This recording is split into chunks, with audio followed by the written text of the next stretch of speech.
ભારતનો આ પહેલો કાયદો એવો છે જેને તમે 100% હોલિસ્ટિક અથવા સર્વગ્રાહી કહી શકો. એકદમ બરાબર ફિટ કરીને મોકલ્યા છે, એક પણ ને છોડ્યા નથી આ કાયદાની અંદર. તમે 40 પેજના કાયદાને વાંચવા માટે થઈને 800 પેજનું મેં હોમવર્ક કર્યું, ત્યારે મને સમજાણું કે આની અંદર કાયદાની પાછળ આખો હેતુ શું છે. આ એકદમ 100% નવી જનરેશનનો જે કાયદો આવી રહ્યો છે, નવી જનરેશનનો કાયદો છે. કઈ રીતે છે એ કહી દઉં તમને. આ કાયદાના આવતા પહેલા 1 એપ્રિલથી લાગુ પડવાનો હતો. 27મી જાન્યુઆરીએ એની જાહેરાત કરી. 1 એપ્રિલથી લાગુ પડવાનો હતો, પણ એનું 19મી ફેબ્રુઆરીએ સુપ્રીમ કોર્ટનું પહેલું વર્ડિક્ટ આવી ગયું હતું એના પર. આને કેવી રીતે ઇમ્પ્લિમેન્ટેશન કરવાનું. આની અંદર એક આખે ને આખો ચેપ્ટર રૂલ 37 ડિસ્ટ્રિક્ટ કલેક્ટર્સ ઉપર છે, જે આગળ રૂલ 20216 ની અંદર નહોતું. તો આખું ચેપ્ટર કલેક્ટર ઉપર નાખ્યા પછી પણ સુપ્રીમ કોર્ટે એવા વર્ડિક્ટ્સ આપ્યા કે સુપ્રીમ કોર્ટ પોતાની બધી જ ઓથોરિટીઝ ડિસ્ટ્રિક્ટ કલેક્ટરને હેન્ડઓવર કરે છે 1 વર્ષ માટે સ્પેસિફિકલી. એટલે કેટલું ઇમ્પોર્ટન્સ હશે. ત્રીજું, જો અત્યાર સુધીના કોઈ પણ વક્તાએ આપણે ના કહ્યું હોય તો હું તમને ખુલીને કહી દઉં કે ડિસ્ટ્રિક્ટ કલેક્ટરથી લઈ સેનેટરી ઇન્સ્પેક્ટર સુધીની દરેક વ્યક્તિ આ કાયદામાં જવાબદાર છે. કોઈ પણ વ્યક્તિ આ કાયદાના અમલીકરણને આડે આવતો હશે તો પહેલી વખત એને પિનલ એક્શન એટલે પેનલ્ટી ભરવાની છે, અને બીજી વખત એના પર એન્વાયરમેન્ટલ પ્રોટેક્શન એક્ટ હેઠળ કાર્યવાહી થશે. જેમને સલમાન ખાનનું કાળિયાર યાદ હોય એમને ખ્યાલ રહે કે એ એન્વાયરમેન્ટલ પ્રોટેક્શન એક્ટ હતું. એટલે હવે અત્યાર સુધીનું આપણે પણ જે કંઈ પણ ભણી ગયા એને આપણે હવે વાગોળી લઈએ, અને ખાલી વાગોળવાનું નથી, એકદમ હથોડાથી ફિટ કરીને જઈએ. R you ready? જમ્યા જેવું નથી લાગે. જમવાની જવાર છે, આપણે હજુ હથોડા ખાવાના છે. Are you ready? Yes. Thank you. So 2016 ની અંદર 6 મહિનાનું મોરેટોરિયમ આપવામાં આવ્યું હતું. આની અંદર પહેલો દિવસ એ જ કાયદો આજથી જ અમલમાં, સીધું, કોઈ મોરેટોરિયમ નહીં, કશું જ નહીં. 10 વર્ષ પછી નવો કાયદો આવ્યો અને બધાને આડે હાથે લઈ લીધા. તમને ખ્યાલ છે આમાં જીએસટી પોર્ટલ સાથેનું આનું ઇન્ટિગ્રેશન ખ્યાલ છે કોઈને? આ કાયદાનું 100% આ તમે એઆઈ ની વાત કરી રહ્યા છો ને, આ એઆઈ બેઝડ કાયદો છે. આનું જીપીસીબી અથવા સ્ટેટ પોલ્યુશન કંટ્રોલ ઓથોરિટી આનું જીએસટી પોર્ટલની સાથે આનું લિંકેજ છે. એટલે કોઈ પણ ઇન્ડસ્ટ્રી કેટલો એકચ્યુઅલમાં વેસ્ટ જનરેટ કરે છે એનું જીએસટીના પોર્ટલના ડેટાના આધાર ઉપર એનું વેરિફિકેશન થશે, અને વેરિફિકેશન મિસમેચ હશે તો there is A environmental compensation. Environmental compensation આપણે બહુ શાંતિથી 2-3 વખત સાંભળ્યું, પણ એન્વાયરમેન્ટલ કમ્પન્સેશન ક્યારેય નાનું નથી હોતું.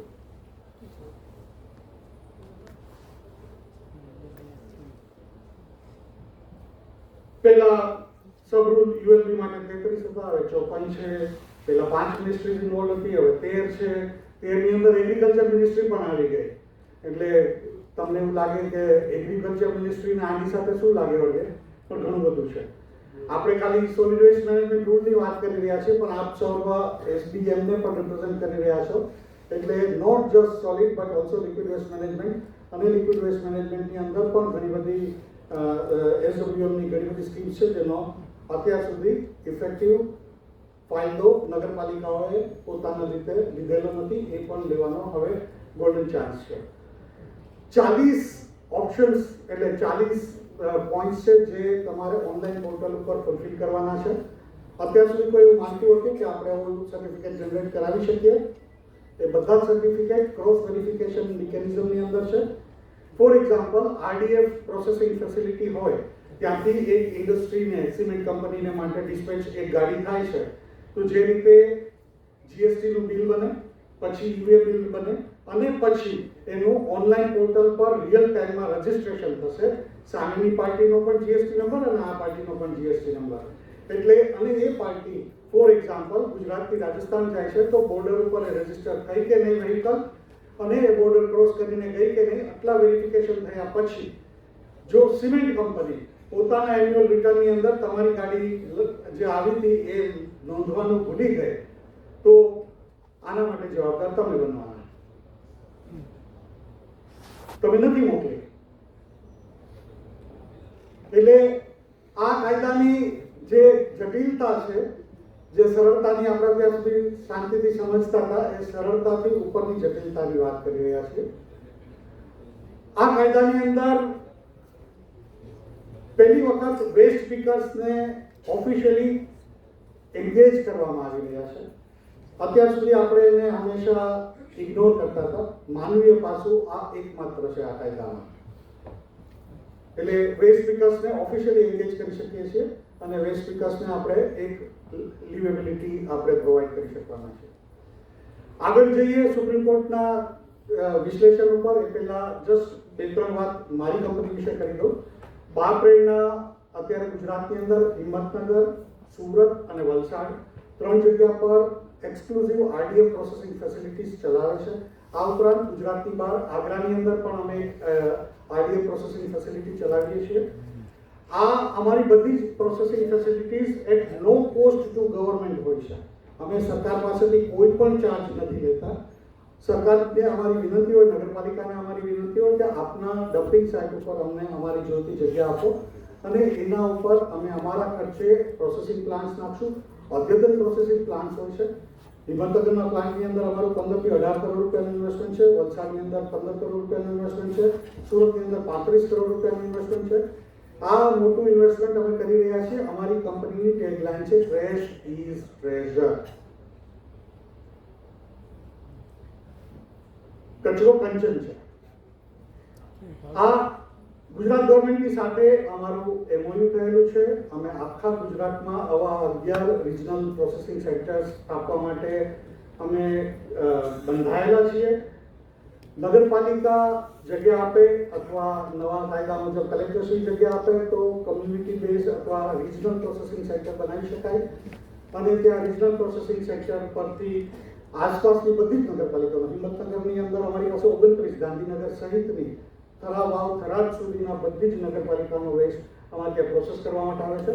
એમને વેસ્ટ પ્રોસેસરે કોઈ ચાર્જ નથી ચૂકવવાનો. નગરપાલિકાને અમે ભાડું આપીએ છીએ, ટોકન રેન્ટ હોય છે અને નગરપાલિકા પાસેથી અમે કશું નથી લેતા. સરકાર પાસેથી કોઈ ગ્રાન્ટ પણ નથી લેતા. તમે જે કમ્પોસ્ટ, બાયોકમ્પોસ્ટની વાત કરતા હતા, અમે પૈસા ક્યાંથી કમાઈએ છીએ તમે પૂછી જ લેવું જોઈએ તમારે. હા કે ભાઈ તમે શું કામ તમે પ્રોસેસ કરો છો તો ભાઈ નગરપાલિકાને શું મળે? ખાલી ભાડું જ મળે જગ્યાનું, બીજું? નગરપાલિકાની જવાબદારીઓ નગરપાલિકા ભોગવી નથી શકતી. નગરપાલિકા પાસે, ઘણી બધી નગરપાલિકાઓ પાસે પોતાનું લાઇટ બિલ ચૂકવવાના પૈસા નથી, પગાર ચૂકવવાના પૈસા નથી. નગરપાલિકા પાસે ઇન્ફ્રાસ્ટ્રક્ચર ક્રિએટ કરવાના પૈસા નથી.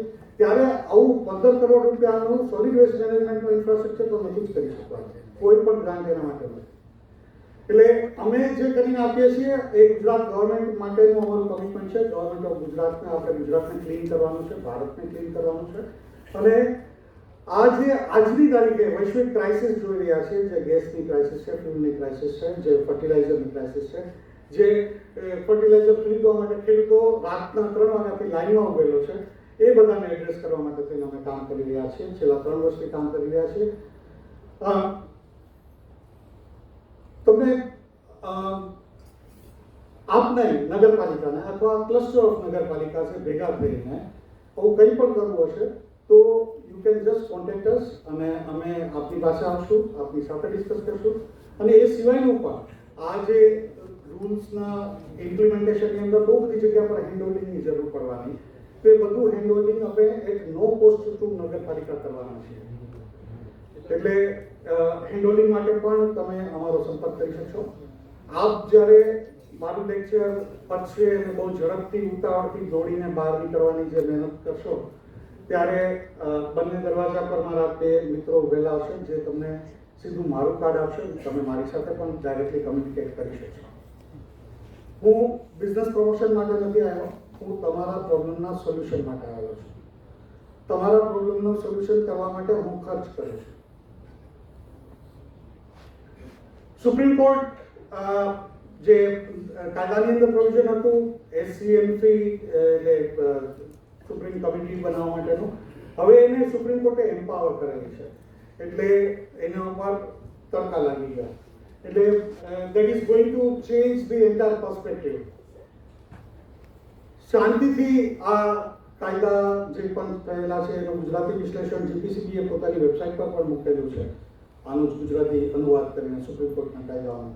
ખરેખર શાંતિથી વાંચવા જેવું છે કે કઈ કઈ રીતે ઇમ્પ્લિમેન્ટેબલ છે, કોણ આના માટે જવાબદાર છે. અને સાહેબ જયભાઈ જે વાત કરી રહ્યા હતા, જનપ્રતિનિધિઓ પણ ખાલી સેવા કરવા માટે નહીં, એમની જવાબદારીના ભાગ રૂપે આ બધી એક્ટિવિટીઝ કરવા માટે બંધાયેલા છે. નહીં કરે તો એ પણ EPA નીચે ભૂખ થઈ શકે છે. બીજું, નગરપાલિકાએ વોર્ડ વાઇઝ જે કંઈ પણ ફંડ્સનું એલોકેશન કરવાનું છે, એ ફંડ્સના એલોકેશનની અંદર તમારે જે વોર્ડે સારી કાર્યવાહી કરી એને વધારે ફંડ આપવાનું રહેશે, જે વોર્ડ ઓછી નબળી કાર્યવાહી કરે છે એને ફંડ્સ પર કટોતી થશે.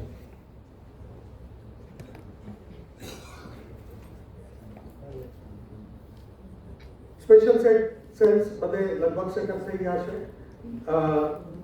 જે 5 લાખ પ્લસની વસ્તીના ગામ છે એની અંદર દર 5 કિલોમીટર પર એક MRF નાખવું કમ્પલસરી છે. એટલે દરેક વોર્ડ પર એક MRF અથવા રિસોર્સ રિકવરી સેન્ટર ઊભું થશે અને એ બધી જ વસ્તુ કમ્પલસરી છે. સૌથી છેલ્લું ને અગત્યની સમજવા જેવું છે કન્ટિન્યુઇંગ મેન્ડામસ. મેન્ડામસનો અર્થ ખ્યાલ છે કોઈને? કોર્ટમાં રીટ પિટિશન થાય ને ત્યારે કોર્ટ જો એવું નક્કી કરે, આ હાઈકોર્ટ અને સુપ્રીમ કોર્ટ બે જ કરી શકે, કોર્ટ એવું જો નક્કી કરે કે આમાં તમારી પાસે રહેલી સત્તાનો તમે પૂરતો ઉપયોગ નથી કર્યો અથવા એની બાબતે કોઈ પણ લાપરવાહી કરી છે, ત્યારે સુપ્રીમ કોર્ટ આ મેન્ડામસનું વર્ડિક્ટ આપે. એ વર્ડિક્ટ હેઠળ વી કમાન્ડ, લેટિન વર્ડ છે એનો વી કમાન્ડ, એટલે હવે અમે જોઈ લઈશું. સુપ્રીમ કોર્ટે આ બાબતમાં એવું કહી દીધેલું છે કે હવે અમે જોઈ લઈશું.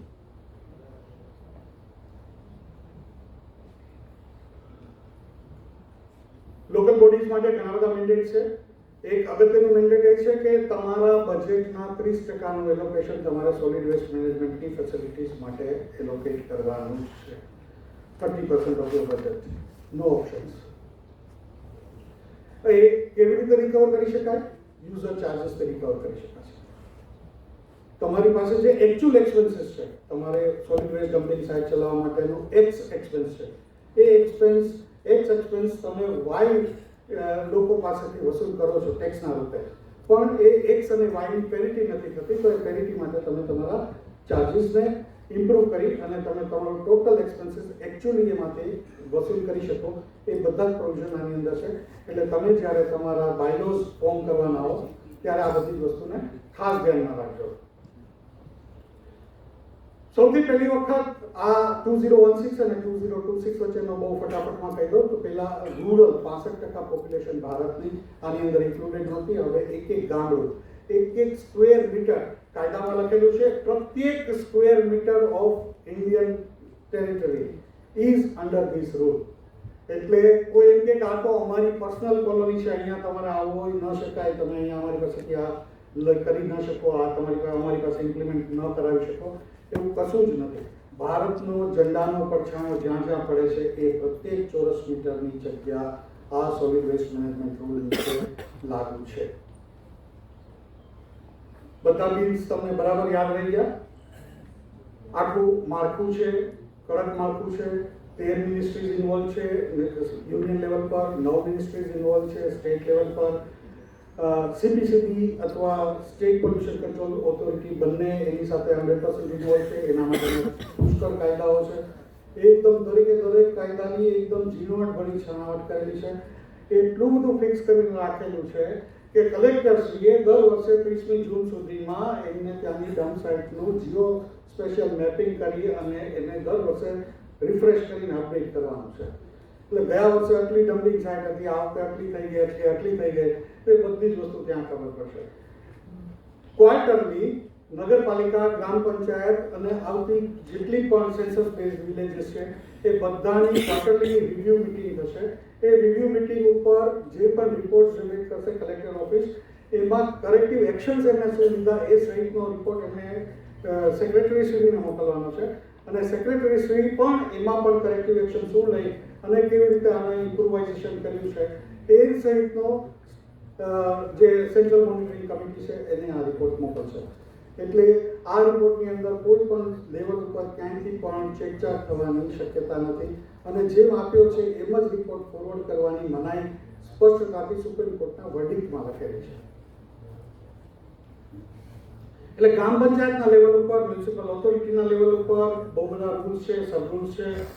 ગ્રામ પંચાયતનું આખું ચેપ્ટર નવું છે, કલેક્ટરશ્રીનું આખું ચેપ્ટર નવું છે, મ્યુનિસિપલ કમિશનરની ઘણી બધી જવાબદારીઓ ખૂબ વધી ગઈ છે. ડિસ્ટ્રિક્ટ કલેક્ટર ઉપર મેં કહ્યું આખું ચેપ્ટર નવું બની ગયું. પહેલા રૂલ 2016 ની અંદર ખાલી રૂલ 14 નીચે એમની પાસે 4 જવાબદારી મોનિટરિંગ અને સુપરવિઝનની હતી. એમની કોઈ હાથ ખંખેરી નાખે તો છૂટા થઈ શકાય એટલી સરસ જવાબદારી હતી. હવે એ 100% રેસ્પોન્સિબલ છે. ડિસ્ટ્રિક્ટના પરફોર્મન્સ માટે ડિસ્ટ્રિક્ટ કલેક્ટર રેસ્પોન્સિબલ છે. આખું પ્રેઝન્ટેશન તમારા સુધી આવશે. મ્યુનિસિપલ કમિશનરની 54 જવાબદારીઓ છે અને જ્યાં હું મ્યુનિસિપલ કમિશનર કહું છું ત્યાં તમે સીઓ પણ સમજી લે.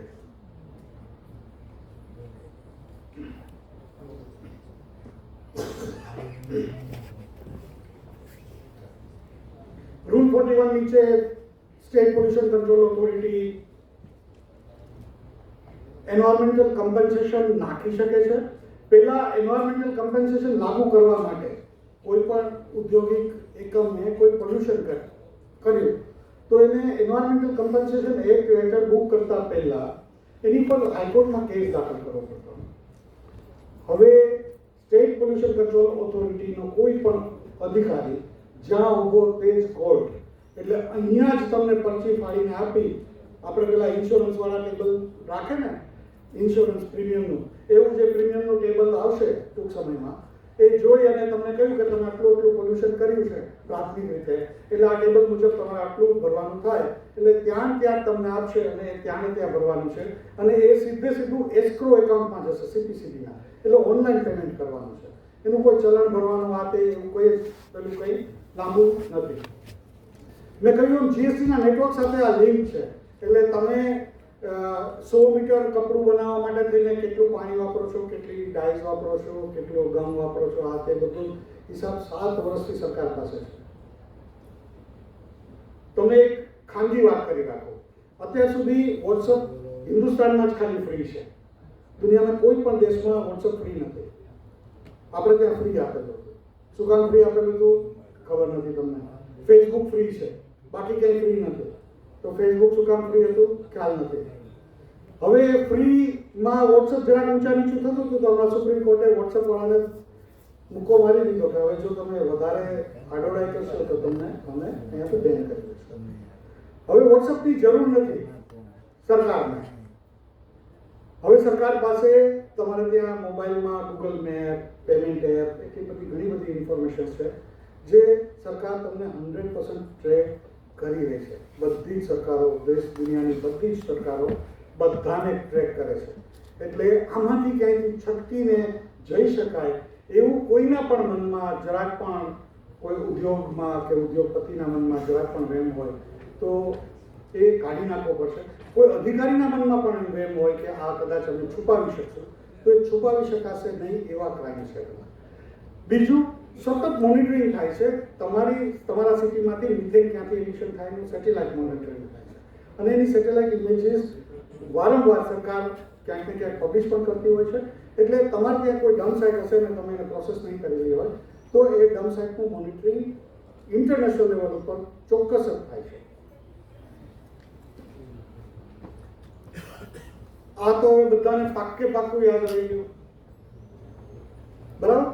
પણ છેલ્લો પોઈન્ટ બધા ચૂકી ગયા હતા, જીપીસીબી એને મોનિટરિંગ કરશે.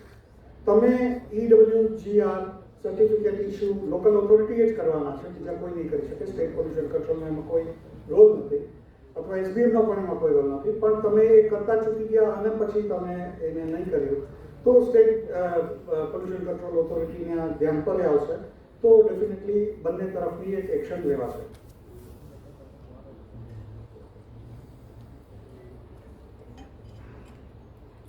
ખોટો રિપોર્ટ ભર્યો, અધૂરો રિપોર્ટ ભર્યો, મેનિપ્યુલેશન કર્યું, ભરવા પાત્ર થતા હતા અને નથી ભર્યું, કંઈ પણ કર્યું, જે પણ હોય બધા પર એન્વાયરમેન્ટલ કમ્પન્સેશન લાગુ પડે છે.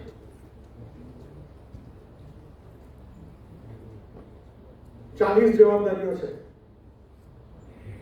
એમાં નગરપાલિકાઓ પણ ઇન્વોલ્વ છે, મહાનગરપાલિકાઓ પણ ઇન્વોલ્વ છે અને ગ્રામ પંચાયતો પણ ઇન્વોલ્વ છે. 40 જવાબદારીઓ છે. આ બધાની માહિતી સતત ભેગી કરતી રહેવાની છે, આપતી રહેવાની છે, અપલોડ કરતી રહેવાની છે, અપડેટ થતું રહેવાનું છે અને સતત આ જ કામ કરવાનું છે જ્યાં સુધી આપણો દેશ ચોખ્ખો ન થાય.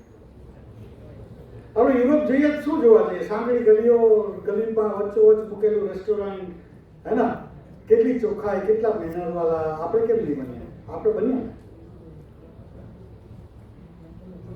ડમ્પસાઇટ, તમારે ત્યાં જે પણ ડમ્પસાઇટ છે એનું જીઓ સ્પેશિયલ મેપિંગ કરાવવાનું છે. એ મેપિંગને અપડેટ કરતું રહેવાનું છે. દર વર્ષે એનો રિપોર્ટ ભરવાનો છે.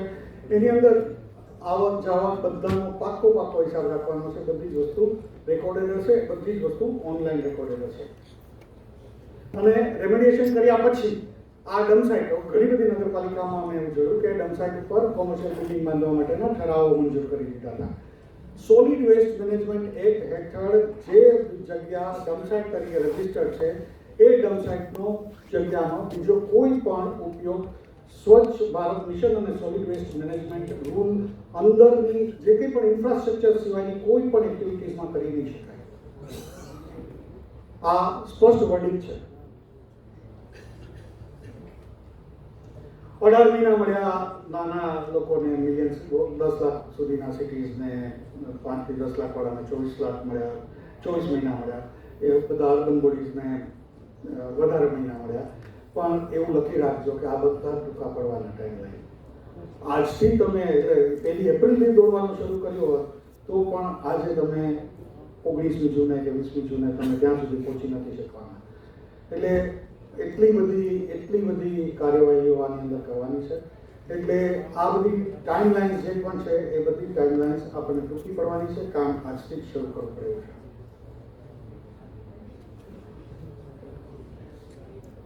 જે મેં કહ્યું, એકમાત્ર માનવીય અભિગમ આની અંદર આખો જોવા મળ્યો એ વેસ્ટ પિકર્સનું ઇન્ટિગ્રેશન છે, સેલ્ફ હેલ્પ ગ્રુપ્સનું ઇન્ટિગ્રેશન છે. એ ઇન્ટિગ્રેશનને બહુ સરસ રીતે મજબૂત રીતે સરકાર લાવી છે. એમના ઉપર ખરેખર સરકારે ધ્યાન આપ્યું છે અને સરકાર માટે આ બાબતે જોરદાર તાળીઓ થવી જોઈએ. હવે આપણે વાત તો સોલિડ વેસ્ટ મેનેજમેન્ટ રૂલની કરતા હતા, પણ આપણે હવે લિક્વિડ વેસ્ટ પર બી જરાક જવું પડશે. તમારે ત્યાંથી સોલિડ વેસ્ટ ડમ્પિંગ સાઇટ નદીના કાંઠા પર હશે, અથવા નદીમાં પાણી તણાઈને તળાવમાં જતું હશે, નદીમાં જતું હશે, અથવા કોઈ પણ વોટર બોડીને ક્યાંય પણ પોલ્યુટ કરતું હશે, અથવા અનપ્રોસેસ વોટર તમારું સીધું તમારું તળાવ, નદીને પોલ્યુટ કરતું હશે, દરિયાને પોલ્યુટ કરતું હશે, તો એ બધાનું મેપિંગ કરવાનું છે. એ ઇંગ્રેસ પોઈન્ટના મેપિંગ કરવાના છે. એની અંદર બેરિયર્સ બનાવવાના છે. એને પિરિયોડિકલી દર 15 દિવસે 20 દિવસે કેટલો કચરો અંદર જાય છે એના પ્રમાણમાં તમારે એના ક્લિનિંગના અભિયાન, એના રેકોર્ડ્સ બનાવવાના છે અને એને એકચ્યુઅલમાં ક્લીન કરીને રાખવાનું છે અને એને રિપોર્ટ પણ કરવાનું છે. એટલે હવે નાખ્યો દરિયામાં તો એ ભૂલી જવાનું છે.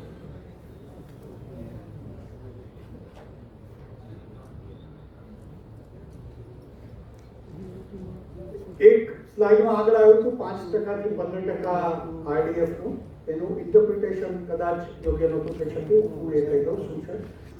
તમારે ત્યાંથી જે મ્યુનિસિપલ વેસ્ટમાંથી જે આરડીએફ અમે કલેક્ટ કરીએ છીએ અને રીપ્રોસેસ કરીએ, ફર્ધર પ્રોસેસ કરી અને એને ઇમ્પોર્ટેડ કોલના ઇક્વિવેલન્ટની જીસીબીની વસ્તુ અમે એમાંથી બનાવીએ છીએ. અને એ જીસીબી વાળી પ્રોડક્ટ ઇન્ડસ્ટ્રીઝ કોઈ પણ પ્રકારનો સોલિડ ફ્યુલ યુઝ કરતી હોય, ચાહે લાકડા પણ બાંધતી હોય, તો એમણે પહેલા 6%, ઓછામાં ઓછા 6%, 100% સુધી પણ વાપરી શકાય જ્યાં સુધી તમે પોલ્યુશન ન કરતા હો. તો ઓછામાં ઓછા 6% પહેલા 3 વર્ષમાં, પછી 10% અને પછી ઓછામાં ઓછા 15% 6 વર્ષમાં. એટલે આ રીતે એમને ફરજિયાત વાપરવાનું છે. એ નહીં વાપરે તો એમને એન્વાયરમેન્ટલ કમ્પન્સેશન એક્ટ હેઠળ એમના પર કાર્યવાહી થશે. કમ્પોસ્ટ જે અત્યારે આપણે ક્યાંક ડગલો ક્યાંક નખાવી દેતા હોય, ક્યાંક કોઈ ખેડૂત આવીને લઈ જતો હોય, ટ્રેક્ટર ભરીને લઈ જતો હોય, તો એને માટે જે માર્કેટિંગ ફર્ટિલાઇઝર માર્કેટિંગ કંપની અને ફર્ટિલાઇઝર માર્કેટિંગ ઓર્ગેનાઇઝેશન છે, એમના માટે મેન્ડેટ છે કે દર 6 થી 7 બેગ કેમિકલ ફર્ટિલાઇઝર પર 3 થી 4 બેગ એમને આ મ્યુનિસિપલ ઓર્ગેનિક કમ્પોસ્ટ આપવાનું છે, ફરજિયાત છે. હવે મ્યુનિસિપલ ઓર્ગેનિક કમ્પોસ્ટનો સૌથી મોટો પ્રોબ્લેમ હેવી મેટલ્સ છે. તમે ઓર્ગેનિકના સર્ટિફિકેશન માટે તમારી પ્રોડક્ટ ક્વોલિફાઈ નથી થતી. નગરપાલિકાના વેસ્ટમાં એટલા બધા હેવી મેટલ્સ હોય છે, કારણ કે આપણે ઘરે હવે હાથની ડેટોલથી જોઈએ અને પોતાની લાઇઝોલથી મારીએ, એટલે એ બધા હેવી મેટલના કોન્ટામિનેશનને કારણે થઈને તમારો વેસ્ટ ઓર્ગેનિક કમ્પોસ્ટ તરીકે સર્ટિફાઈ નથી થતો. અમારું કામ જ એ છે કે ઓર્ગેનિક વેસ્ટ જે નોન સર્ટિફાયેબલ છે એને નેચર બેઝ ટેકનોલોજીસથી કેવી રીતે ટ્રીટ કરી અને કેવી રીતે ઓર્ગેનિક સર્ટિફિકેશનના દાયરામાં આવી શકે એ પ્રકારના કમ્પોસ્ટને અમે બનાવીએ છીએ. અમારું કમ્પોસ્ટ એમેઝોન પર, ફ્લિપકાર્ટ પર, મીશો પર, એના પર પણ વેચાય છે. ઇન્ડિયામાં પણ વેચાય છે, જર્મનીમાં વેચાય છે, યુએસએમાં વેચાય છે. તમારા ગામનો કચરો, હિંમતનગર નગરપાલિકાનો કચરો અમે અમેરિકામાં જઈને વેચીએ છીએ.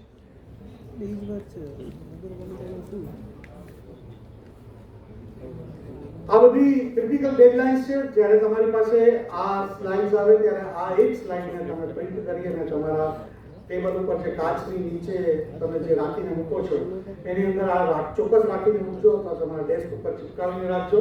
આ ડેડલાઇન્સ ચૂકી જવી પાલવે એવું નથી. આ ડેડલાઇન્સ ઉપર ડેડલાઇનની લિમિટની અંદર જ આપણે કામ કરવાનું છે.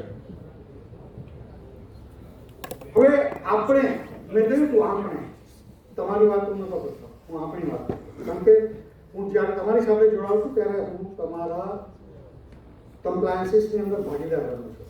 તો આપણે સાથે મળીને શું કરશું?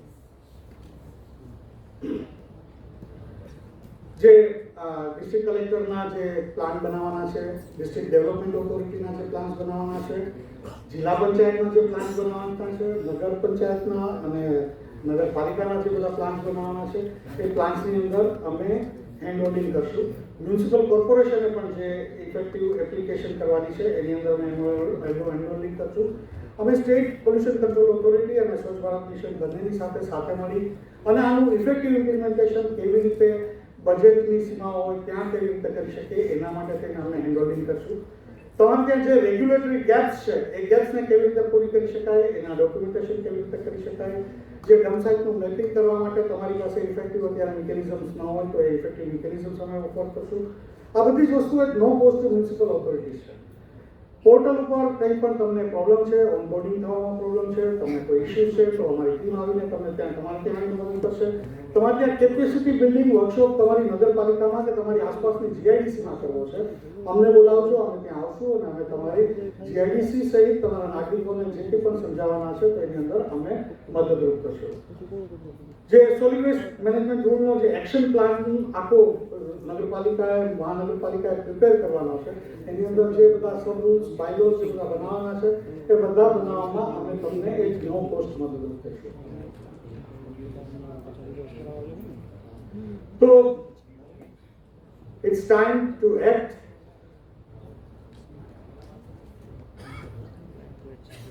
હવે આપણે ખાલી ને ખાલી આપણા દેશને આપણને ગૌરવ અપાવે એટલો સ્વચ્છ બનાવવો છે. આપણા દેશ માટે આપણને ગર્વ થાય. આપણની નસની અંદર જો ભારત માતા કી જય આપણે જોરથી બોલી શકતા હોય પણ એ આપણા આસપાસમાં સ્વચ્છતા ઊભી કરીને જો જોરથી ભારત માતા કી જય બોલી શકતા હોય તો આપણે બધા ઊભા થઈને એક વખત જોરથી બોલવાનું છે. એકવાર ઊભા થઈ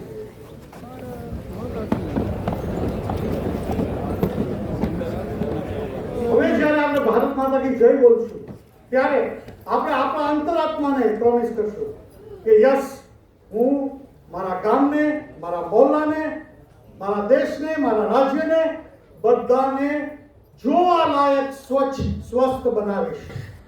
ભારત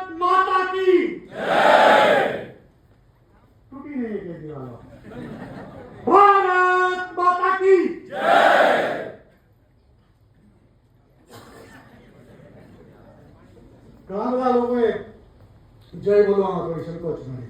સિવાય છેલ્લી વાર બધા આંખ બંધ કરીને બોલી દઈએ, કોણ બાજુ બોલે છે નહીં બોલે, કઈ ક્યાં ક્યાં ખ્યાલ ના આવે.